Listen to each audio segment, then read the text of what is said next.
This is a budget that is honest to fiscal rectitude, and India is targeting a narrower fiscal deficit of 4.4%, down from 4.8% in the current fiscal. How is that achievable when this is a budget that is delivering 1 trillion rupees in tax cuts, which means lost revenue? Exactly. I think the government is trying to do a lot of things here, bring down the fiscal deficit, to give a big consumption boost, and also hold on to its capex thrust. You know, if you look at the capex numbers, they're pretty strong, still growing at, normal GDP growth. My sense is something's got to give. And I think what's giving in the math is the fact that there's been declines in current expenditure, in other current expenditure.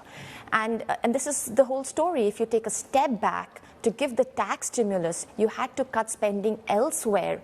And my sense is that overall, if you're going to reach this low fiscal deficit target, it can't be a large growth boost to the economy, as a lot of people are thinking at this point of time.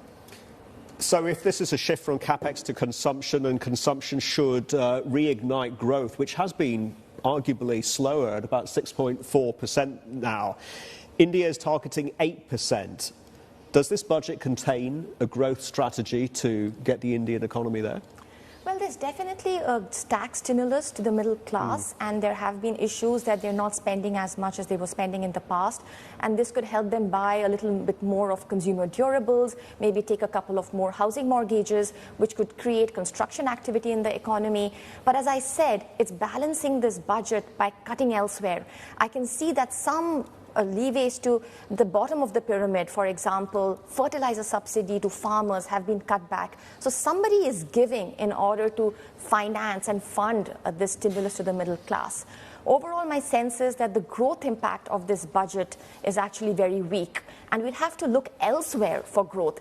And there are a few silver linings here. If the fiscal is going to be on its own quite conservative because you're bringing down the deficit, then the monetary policy, the central bank, can play a big role. And we have a central bank meeting coming up on Friday where we're expecting a rate cut.